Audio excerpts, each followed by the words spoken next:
Au premier regard, la ville de Saint-Louis, au Missouri, est une très belle ville sur le bord de la rivière Mississippi. Mais ce que peu de gens savent, c'est qu'elle figure parmi les 5 villes les plus dangereuses des États-Unis depuis 1998. Et comme j'ai peur de rien, direction Saint-Louis.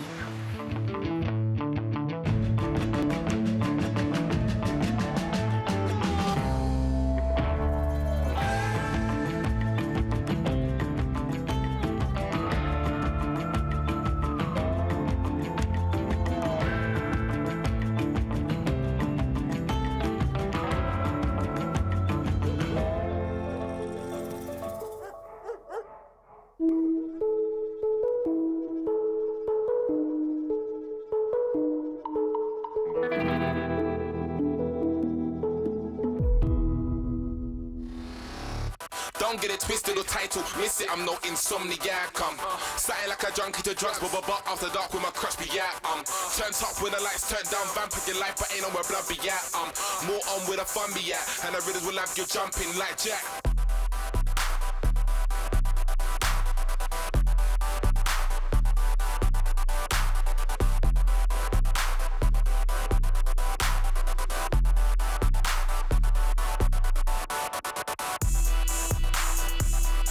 Après ma mort, la ville de Saint-Louis, c'est une belle ville. Il y a un beau centre-ville. C'est une ville de 320 000 habitants. Il y a 3 sports majeurs. On a le hockey, le baseball et le football. 3 stades. Les 3 sont au centre-ville. L'Arche.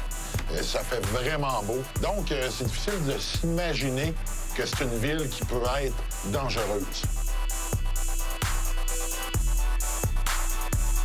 Lorsqu'on s'éloigne du centre-ville, c'est une toute autre histoire.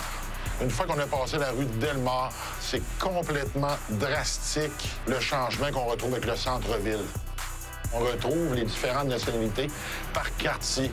Donc, on va retrouver les Italiens dans un côté de la ville, les Afro-Américains dans un autre, en grande concentration. Il va y avoir le quartier latin, et c'est là qu'on a rencontré notre premier artiste, qui, lui, est un tatoueur. Il a ouvert son magasin, lui, carrément dans le quartier latino de la ville de Saint-Louis.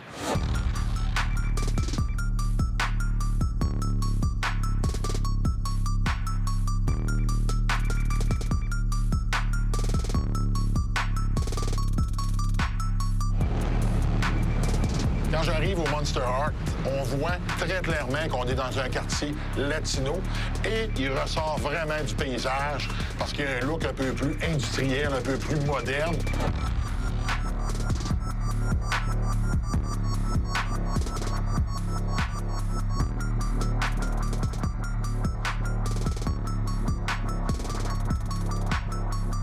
Hey guys, how you doing? Hey, what's going on, man? Hugo. Chris. Nice to meet you, Chris. Yeah. Ali. Nice to meet you, Ali. Yeah, sure, man. Welcome to our place. Nice shop, eh? Thank you. Was it easy to start your own business? I guess it wasn't. Hell no. Starting your own business, especially in the arts, it's like making it as a band, you know, 1 in a million shot. Une fois à l'intérieur, je rencontre le propriétaire Chris, qui est quelqu'un de très honnête. Il est vraiment, ce qu'on voit, c'est ce qu'on a. Et ça a connecté très vite avec lui. So you're from St. Louis? Yes, I was born and raised in St. Louis, Missouri. How was it? St. Louis is very central. That's what I like about it. It's in the middle of the United States, so it's easy to get to wherever you want to go. Sa boutique est un peu comme une famille. Donc, tout le monde qui y travaille ont un rôle à jouer, ont une place. Et on peut voir qu'il tient vraiment à cœur de faire en sorte que tout le monde soit très serré à l'intérieur de son commerce.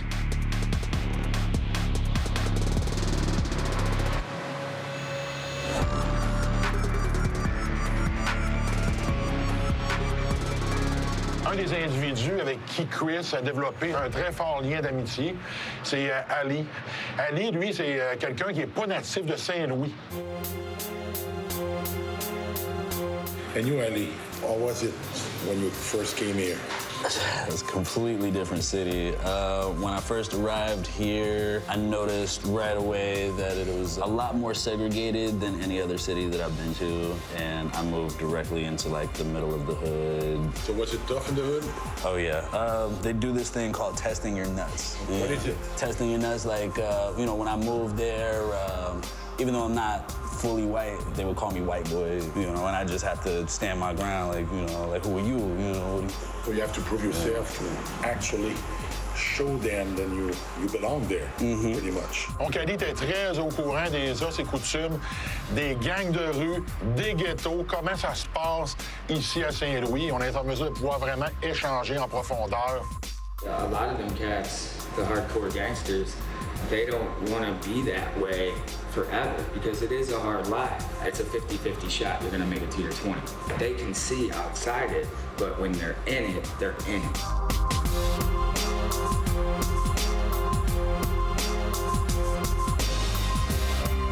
If they see that you have a gift or that you're something special or that you can make it outside of the hood, they won't necessarily try to push those things on you, you know, like gangbanging and stuff like that. So one of the local kids had been killed, and it's definitely gang territory. We go do some retaliation to the guys that took out this kid, and I wanted to be a part of it. And they're like, nah, you're staying here, because they knew that there was something better for me. Even there, they have respect for someone who has the chance or the potential to make it out of the hood. Exactly. Right. And that's kind of what happened with Mike Brown and the whole Ferguson situation, and why it was such a big thing, because he was about to start college and he got shot down, and you know, after so much of that happening, the people just got tired of it, man. He actually was one of the people that had a chance to make it out and didn't, and it was because of the cops.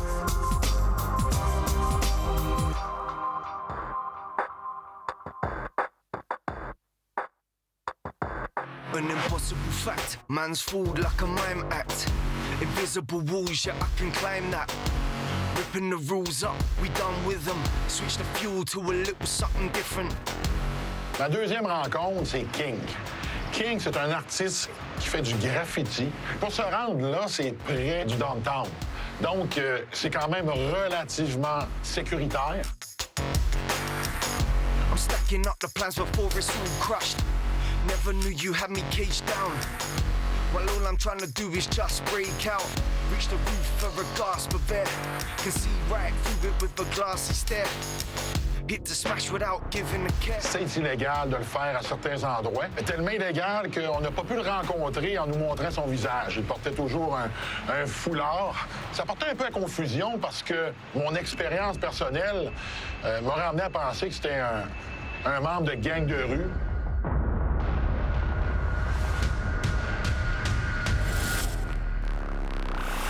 Lorsqu'on arrive dans la région du port, on a les trains où ils vont vraiment faire les transits, les transferts. Donc, on a dû le suivre à travers les wagons, à travers un tunnel. On voyait qu'il tentait de faire le moins de bruit possible, comment identifier s'il y avait des gardiens qui étaient prêts. Donc, vraiment, de faire en sorte d'être en mesure de s'esquiver auprès des hommes de loi. So how long have you been doing it for? Since 2000, so 15 years now. How did you get started? Because I grew up near the train tracks where I would see the graffiti coming by and I could go under the bridge and practice. So pretty much being surrounded by the tracks is what got me into it. In the beginning, most of the graffiti were gang-related. It's not the case anymore. Since I'd say like the 70s, graffiti always had an art form, and gangs are always gonna do their tags too, you know, there's always gonna be that gang graffiti, but it's separate from, you know, what's taking off, what's becoming more popular now. Graffiti's more mainstream, you know, people are getting hired to do graffiti.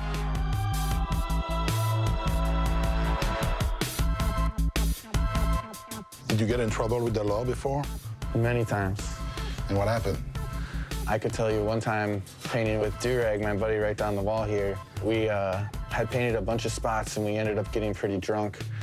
And on the way home, we decided to do one more spot that was really risky. And the cops drove by as we were doing it. And there was about probably like a 20-foot tall fence that was our only way out. So we climbed the fence, jumped over, ran to the train tracks where there was a train stopped. We climbed on top of the train, saw that they were still coming after us, and then the train started moving. So the train literally took us out, away from the cops, and we got away. Wow. Yeah. So basically, not only the drawing is an art, Escaping is an art as well. Yeah, the in and out. You gotta, it takes a lot of nights sneaking out as a kid to learn how to not get caught.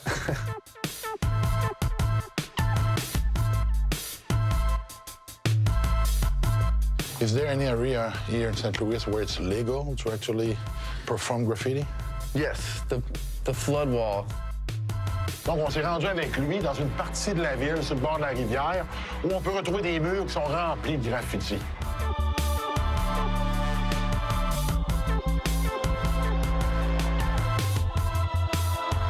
How you decide where you're gonna actually paint? You don't want to go over other people who you respect, so you just try to find a spot where maybe some toys, like scribbled some shit on the wall like this. And what happens if you find a spot and it's somebody drawing, but you don't respect? Sometimes, beef on the wall happens. You'll see people going over each other, battling. Oh, yeah? Yeah, I'm just gonna take this spot right here and just turn it into a king throw up. I'll let you do your thing. Cool.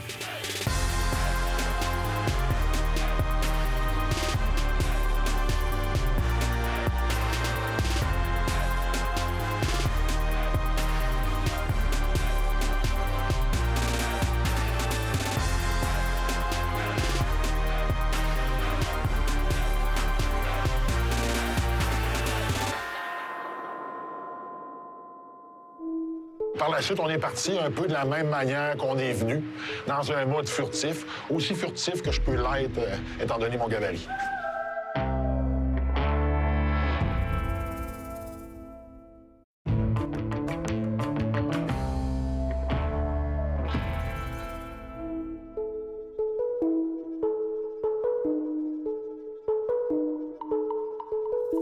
Comme je voulais connaître un peu plus comment fonctionnait vraiment la ville de Saint-Louis, j'ai rencontré un ancien chauffeur de taxi qui a perdu son emploi à cause de ses activités politiques, si on peut dire.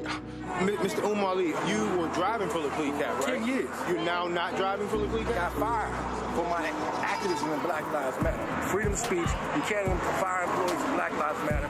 Donc, je suis allé rencontrer Omar chez lui. Il habitait près du North Side, mais du côté du South Side, d'un endroit qui est relativement pauvre aussi, un endroit qui semble aussi être un endroit qui est très dur. Un endroit qui est quand même calme et quand même en ordre. La seule chose qu'on sent, c'est qu'il y a toujours une présence, il y a toujours comme une tension, puis il y a toujours un danger.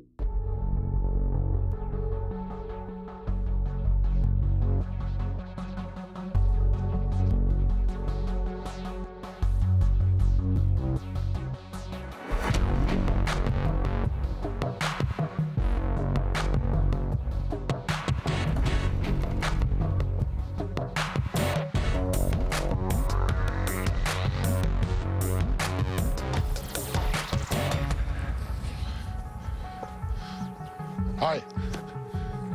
How you doing? Je sais pas pourquoi, mais c'est clair pour moi que c'est pas un membre de gang de rue. Il me donnait pas l'impression d'avoir vraiment d'allégeance. Hugo. Nice to meet you.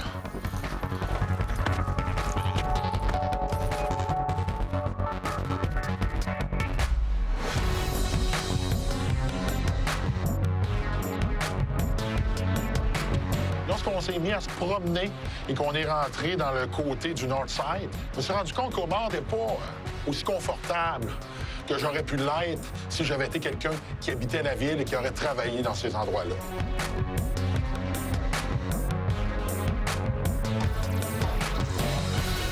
Étant donné qu'on est dans l'endroit le plus dangereux de la ville, on a décidé de faire une entrevue dans un parc. Pourquoi on a choisi un parc? Parce qu'un parc est quand même relativement grand. Il y a beaucoup d'espace. On a choisi un endroit qui était plus isolé dans le parc, où on pouvait avoir une vue d'ensemble sur le quartier et aussi sur les gens qui se trouvaient à l'intérieur du parc. Parce qu'en passant au travers le parc, on s'est rendu compte que, d'un, qu'on n'était pas les bienvenus, et de deux, que ça pourrait peut-être dégénérer si on prenait trop de temps. We're in the north side of St. Louis. This is a pretty bad area. It's a lot of crime, a lot of poverty, a lot of drugs, a lot of heroin. Yeah. What makes such a difference between the north side and the south side? I mean, there's a lot of issues. There's institutional racism, historic racial issues, economic disinvestment. We just had a lot of issues here.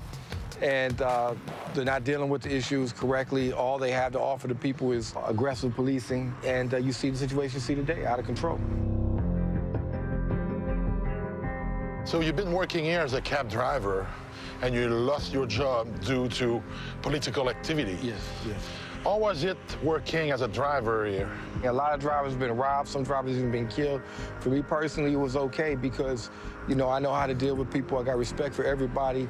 You know, every once in a while, a problematic situation would arise that I have to deal with, but other than that, it was very nice.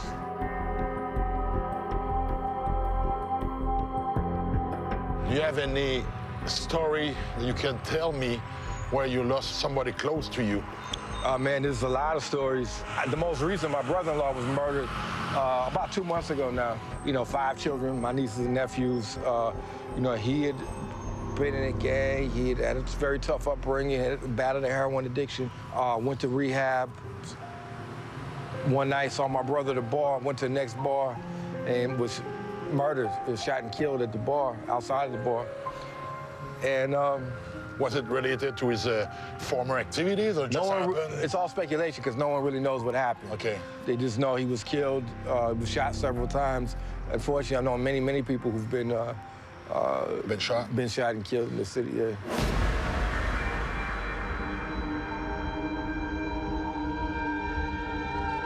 So would you say it's fairly easy for anybody to get a gun here in St. Louis? Well, it's very easy to get a gun, extremely easy. You can buy a gun off the street. The vast majority of the guns you see involved in crime or these shootings are not guns purchased in gun stores or purchased on the street. But those guns off the street must come from somewhere. Right. People have their guns in their cars, and they break in their cars and steal the guns and stuff like that, yeah. So regardless, guns are not hard to get. So basically, it's easy to get a gun, it's easy to get drugs. Yeah.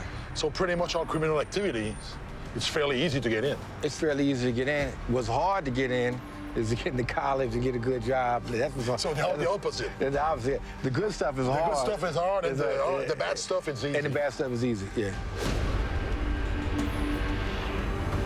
So we've seen this part of town. Can we go see the hood where it's... Yeah, I mean, we go to Ferguson, man.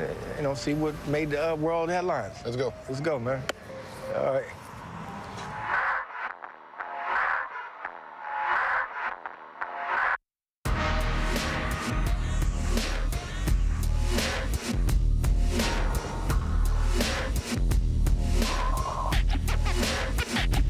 We're getting ready to go into Kinloch in about 2 blocks.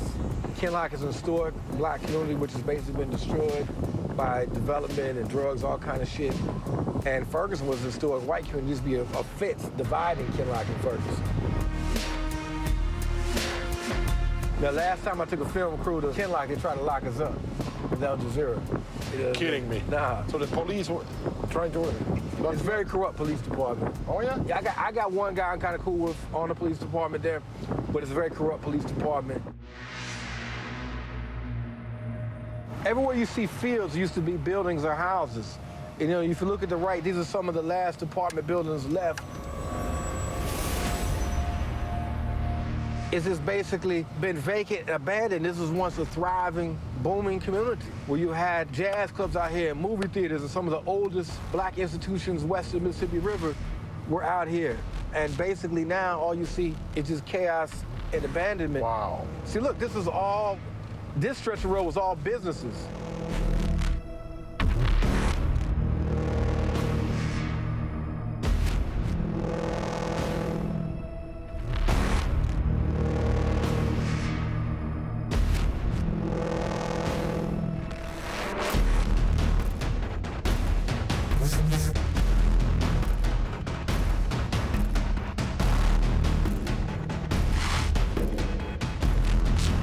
So Amar, we're in Ferguson. Yeah, man, we're here in Ferguson, right behind us, Ferguson Police Station. So on August 9th of 2014, a young man by the name of Mike Brown Jr. was shot and killed by police officer Darren Wilson. His body was left lying in the street on Canfield for hours. By the next day, there had been a mass street protest. The police came out with dogs, etc. The following day, the police came back with heavy artillery, military equipment, tear gas, and everything else. I got arrested right there one time across the street, and one time I got arrested. It was on the front page of our newspaper lying face first in the concrete right here. Can you actually see it moving in the right direction where things gonna get better? You know, I hear a lot of people talking, but I want to see some action. But I know St. Louis, people are lined up to figure out how they can steal the money. So will it get better? I hope it will. You got people who wanted to get better, but will it actually happen? We'll see. Like anything else, eh? We can talk about it, but you need some action. You need some action. That's it. Thanks a lot. All right. Omar, that was awesome. Thanks, man.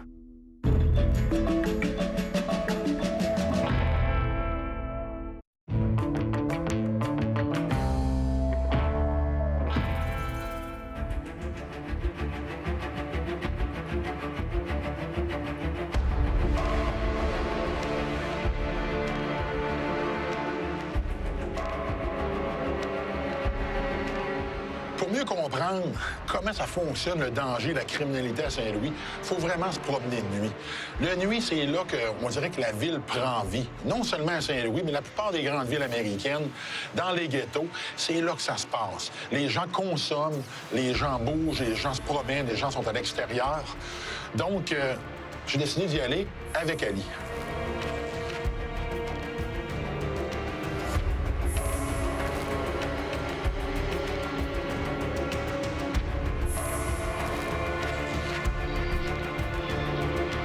What's up, brother? How you doing? Good. Good to see you, man. Good to see you, too. So where you taking me now? I think we're gonna hit up a couple night spots. We're gonna go to Washington Avenue, and then from there, I'll take you to where I used to live up on the north side, and then I think we'll hit the loop and see where the night takes us, man. Let's go. All right, let's get it. Yes.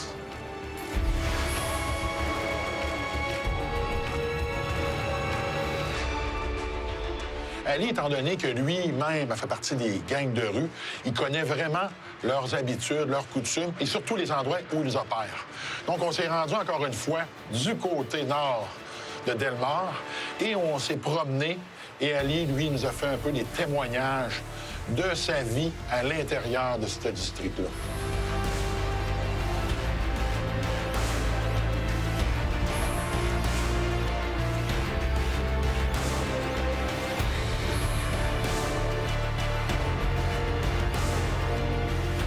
On est arrêté au dépanneur et encore une fois, ça a été intéressant de voir comment on doit s'intégrer ou plutôt se présenter dans ces endroits-là. Ce qu'il faut comprendre, c'est que le danger est là tout le temps. On ne sait jamais à qui qu'on a affaire et il faut surtout ne jamais oublier que la plupart des gens sont armés. So what you got going on tonight? Just driving around, having a good time. Oh, okay. Taking them around the city. Looking for love. Looking for Yeah. So yeah, baby. Yeah, baby. Oh, that was cold. Hey, Drew, we got a good one there. Yeah, that's a good one. Oh, That's a good one. Yeah. You make me look small. Oh, the gorilla. Yeah. You go. I'm gonna give my weight up. We're gonna lift up a house, man. Yeah. We're gonna take a house and pick it up off the ground. Par la suite, on s'est rendu dans son quartier d'enfance où il nous a expliqué un peu comment les choses se passaient.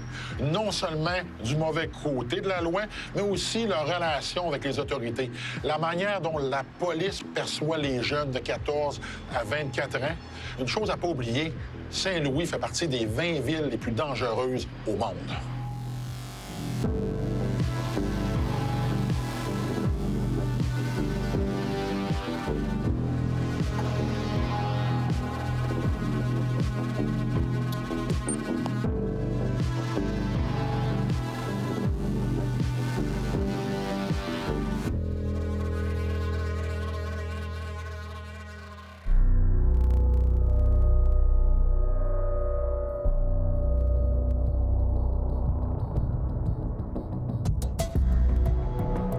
En se promenant avec Ali, il nous explique comment les gangs fonctionnent, où ils se tiennent, leur mode opérationnel. Donc, on est en mesure de mieux voir, justement, et de mieux comprendre, parce que ça nous aide aussi pour notre sécurité. Et surtout, ce qu'on comprend, on n'arrête pas au stop dans le quartier.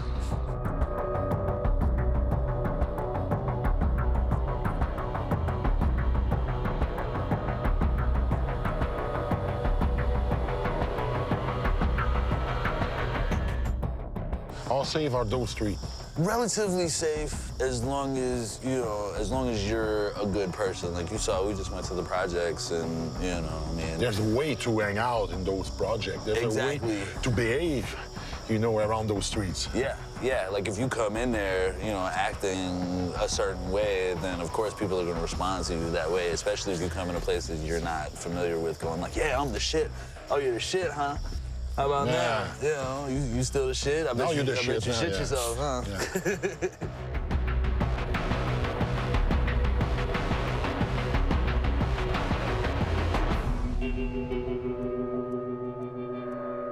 In St. Louis, there's a thing with the cops that there's more than 3 or 4 people between 14 and 24, then you're a gang. You're a gang, essentially. I was right over here hanging out with a bunch of my friends, 3 or 4 of my friends, and we're just talking. I didn't have anything on me. And then, cops just came from every angle. Some of them came through, the alleyway, and they just surrounded us. And what they, it's called a gang sweep, and what they'll do is they'll have everybody standing around, they'll gather us up, and they'll make us, they're like this, they'll make us put our knees with our hands behind our heads like this. About 15, 20 minutes while they check everybody, they'll pat everybody down. And then, once it's all said and done, sit us down here on the curb, just like this. Well, anybody who's getting picked up gets hauled off, and the rest of us, just go about our way. But not before they all put us in that gang log. So they will log you in a book as gang member? As part of the gang, whether you're in the gang or not. You could just happen to be, standing there, and they'll classify you. So where are we going now? I don't know. Let's head down to the loop, see what's going on down All right. there. Let's check it out.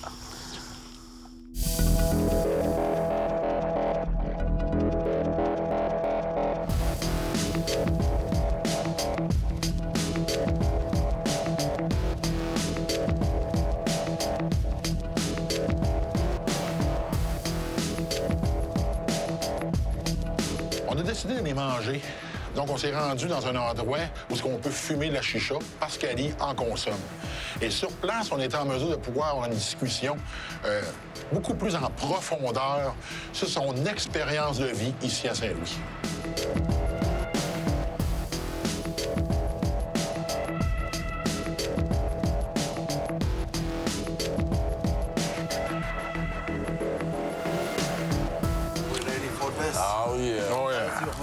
Very good. Awesome.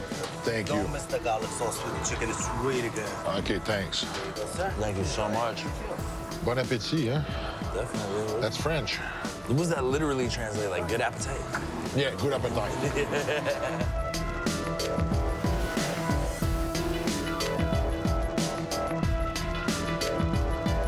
Can you tell me a bit about how the gangs work into St. Louis?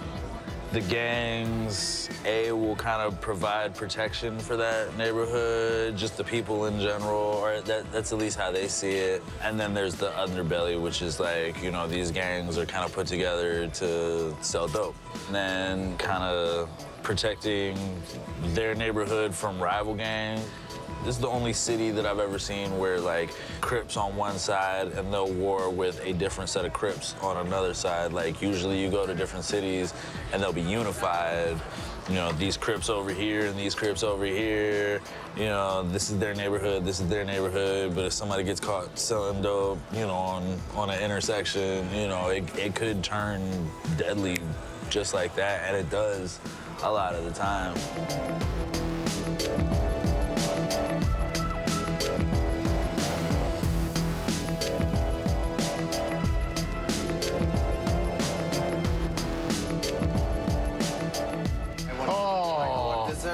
Oh, man. Think about this. This is my favorite. This is mixture between Arabic cheesecake and knafe, and this our baklava. Baklava. This mixture between baklava and Arabic cheesecake. Thank you very much. Shukran, thank you so much. Thank you. Thank you. Pick this thing up. You probably have an easier time being all strong and stuff.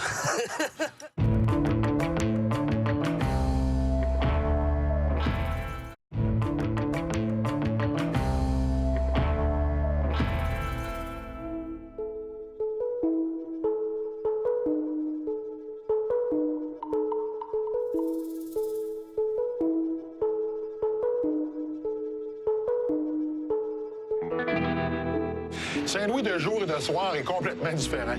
Donc, en sortant du centre-ville, j'ai vu le musée de la guerre de Saint-Louis. J'ai décidé d'arrêter pour aller voir. Moi, j'étais un grand amateur de l'histoire en général. Et à travers la guerre, on apprend beaucoup sur l'histoire.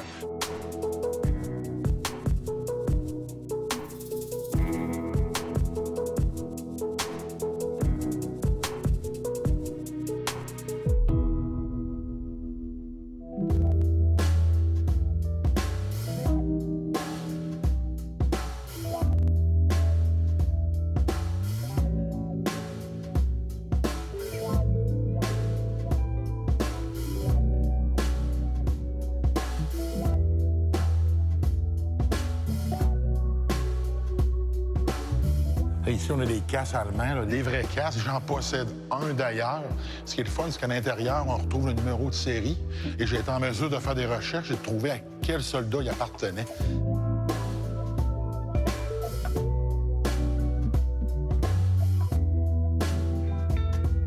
Ça, c'est un fusil anti-tank. C'est le plus gros gun portable. Il est capable de pénétrer une armure de 1 pouce et 3/4 de profondeur, avec des munitions de 20 mm. Pas très pratique sur le terrain, mais c'est vraiment impressionnant à regarder.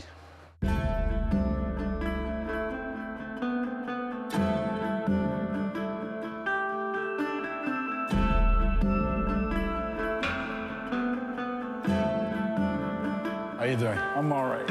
Hey, nice to meet you. So, can you tell me a bit about you? You must be a big fan of the War Museum. I've been coming here since I was a kid. I discovered it by accident when I was about 12. I was going to the library across the street and the buildings looked similar. And I came up here and I'm like, God, this isn't the library. And I look around, I walk in here and I'm like, oh my God, you know, it had all this great stuff, the old guns and all that. And I was a kid, you know, that turned me on. When I went in the military, I got sworn in at this building. And really? Yeah. Then when I got out, I lived in Portland, Oregon for like 25 years. And I came back here, took a job with a security company, and they sent me here. I've been here ever since.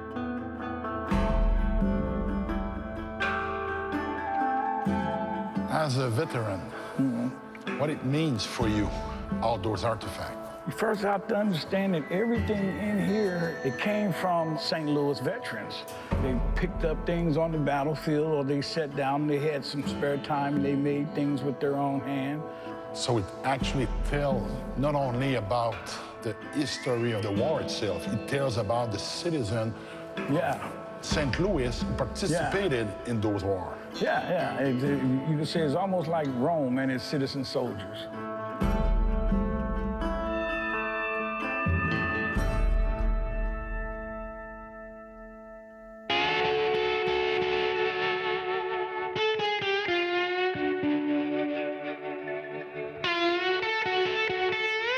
Depuis que je suis arrivé à Saint-Louis, tout le monde me dit comment c'est facile d'obtenir une arme. Donc, je me suis rendu dans une armurerie qui, à ma grande surprise, se trouvait dans un centre d'achat aux côtés d'une boutique de chaussures.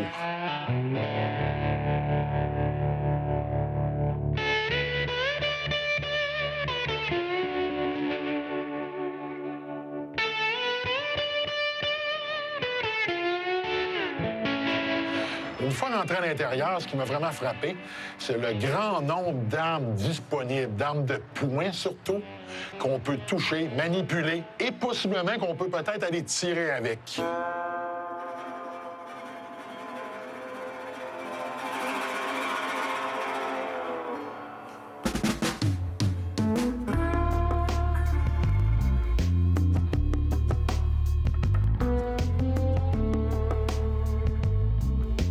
Une autre chose aussi qui m'a vraiment frappé, c'est le prix des armes, qui est relativement pas cher si on compare à ce qu'on retrouve au Canada.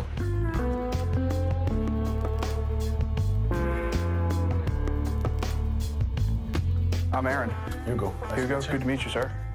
Yeah, I'm from Canada, so we don't have the same type of store back home. Right, definitely.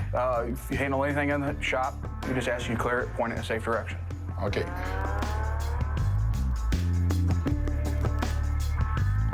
So let's say I want to buy one. What does it take? You need a valid ID. Yeah. And then you'd pass a background check. and then a form of payment. How long is the background check? It's going to vary. It's an instant background check. They're done by NICS, National Instant Criminal Background Check Service, and it goes to the FBI. And then the FBI says yes or no. If How long it takes? Depends on how busy the server is, 5-10 minutes. You want to try it? Yeah. All right.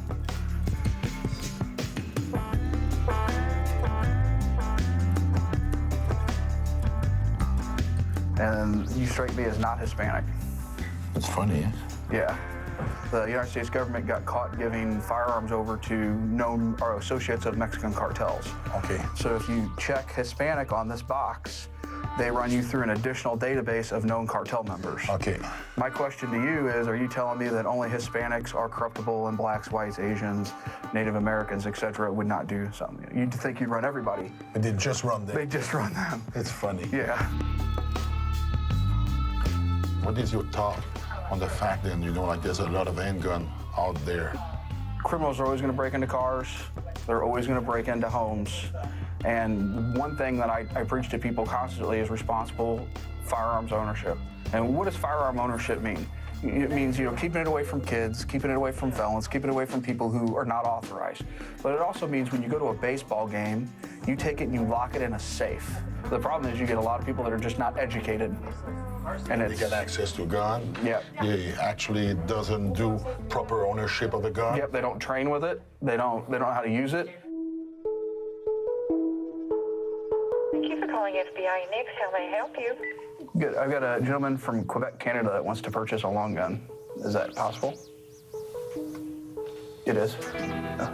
Hugo, H-U-G-O. 6'2", 330 pounds.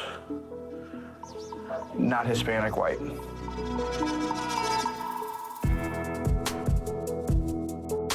So she says you can. So if they do the same for a handgun, it won't work? I don't know. Probably, no, not for a handgun, for a long gun, though. So what's the difference? To you and I, nothing. Donc, quelque chose qui est clair, si on est un résident américain et on habite le Missouri, ça prend 20 minutes et on ressort de là avec un arme à feu.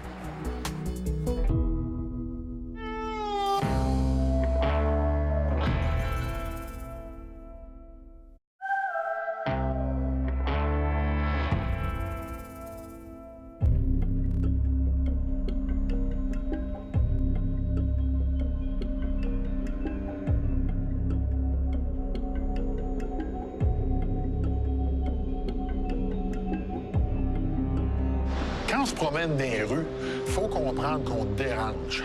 Ça prend pas grand temps qu'ils ont compris qu'on est des étrangers.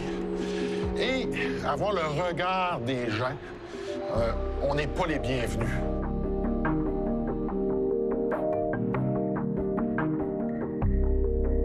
Quand on se promène dans le quartier le plus dangereux de Saint-Louis, le Northside, on voit des enseignes qui disent d'arrêter de s'entretuer. Donc, c'est assez marquant. Donc, on a décidé de rencontrer l'organisme derrière ce mouvement-là qui s'appelle le Better Family Life.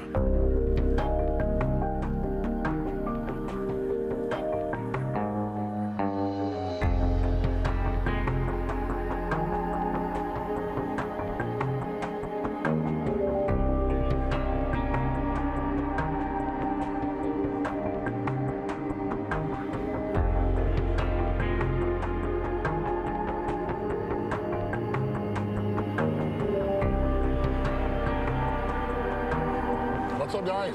What's going on? What's up with it, Hugo? So what's the plan?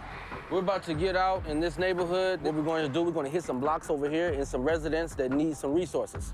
So we're going to go out and provide resources to our neighboring families for drug rehab, jobs, first-time home buyers. What else, fellas? What GED, resume writing, computer literacy skills. Oh, that's nice. Yes, you know, sir. like Yes, sir. So we would like to alleviate the assumption that there is no help and there's no resources for our community. In order to fight that and combat that or whatever, we're going to bring it right to your doorstep. So you don't even have to leave home to get the resources. So we get started? Let's go. Sir. Let's go. All right. Let's go. Boots on the ground. Let's get it.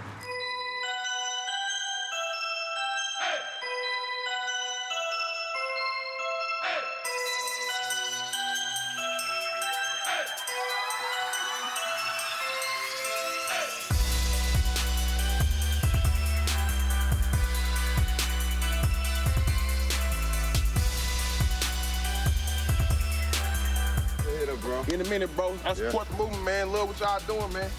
Good looking. Hey. All right, y'all enjoy y'all day. Ce que j'ai compris aussi, c'est que la plupart des gens n'avaient aucune idée qu'il y avait des ressources disponibles et souvent sans frais dans le quartier pour les aider à améliorer leur qualité de vie.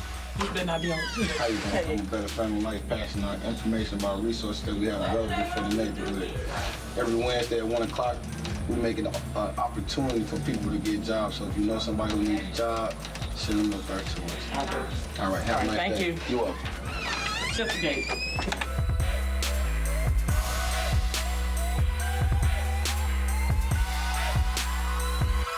Our community would like to thank you guys for walking around here for our young kids and sons. We actually need guys like us and you guys to teach them reality in the city of St. Louis. They need some guidance, teach them self-respect and reality of life. You can see it make a difference. Yes, it make a difference.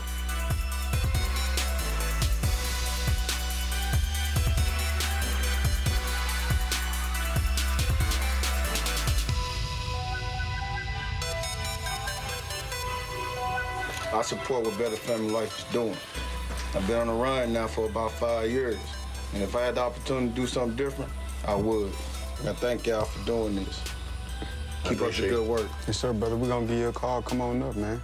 Come on up. Better Family Life. That's what we do. Keep your head up, brother. We got a job for you. Donc, j'ai rencontré des gens de porte en porte et ça a été frappant de voir à qui on avait affaire. C'est vraiment des gens du milieu qui se font rencontrer par des gens qui, eux aussi, proviennent du milieu. Parce qu'il faut s'entendre, les membres du mouvement sont des gens qui vivent dans le quartier, qui connaissent comment ça fonctionne et qui respectent beaucoup les gens qui y résident.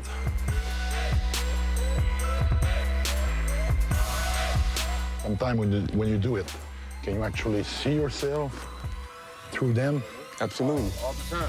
Absolutely. Yeah. We were them at a point. Yeah, that's what makes us real and relevant because we all come from it. We all have made our mistakes, but we've come to the realization that we want to better the world and not continue to help break it down and tear it down. Yeah, I went through the program a while back, and it did what it was supposed to do. Everything that they promised, everything that they said, everything that they was talking about. That makes a difference. It makes a difference.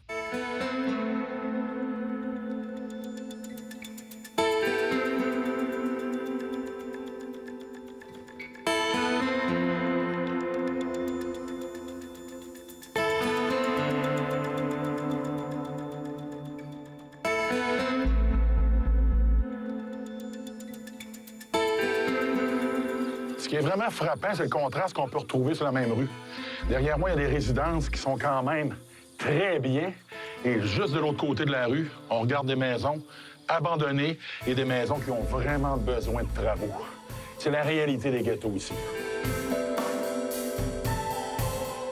You believe in any way what you're doing is going to actually help make this neighborhood better, just the way it is behind me. Absolutely. This is a low-budget project as well. It's actually affordable home. You know what I'm saying? Most of these people, they're getting their lives back where it need to be as a community. As you see how it look. You know what I'm saying? This is basically what we looking to do over there. You know what I'm saying? This is multi-million-dollar work that our whole neighborhood should resemble. And that give them something to look at. Yes. Absolutely. That give them hope. Yes. Absolutely. Keep on the good work. Yes, sir. Yes, sir. We appreciate fellas like you. Yes, people sir. acknowledging the work that we're doing out here. And this is what our memo, what we've been going on, what we've been doing. And we'd like to present you This with is for me? That's Yes, for sir. you, That's for Hugo. you. Oh, thanks. I'm going to wear it with pride. We That's for appreciate you. you. We All right, appreciate thanks, sir. Après avoir fait quelques rues avec eux, avoir compris comment ça fonctionne, j'ai vraiment apprécié de pouvoir partager ça avec eux. Et ça m'a aidé à avoir une autre compréhension du phénomène de ghetto qu'on retrouve à Saint-Louis.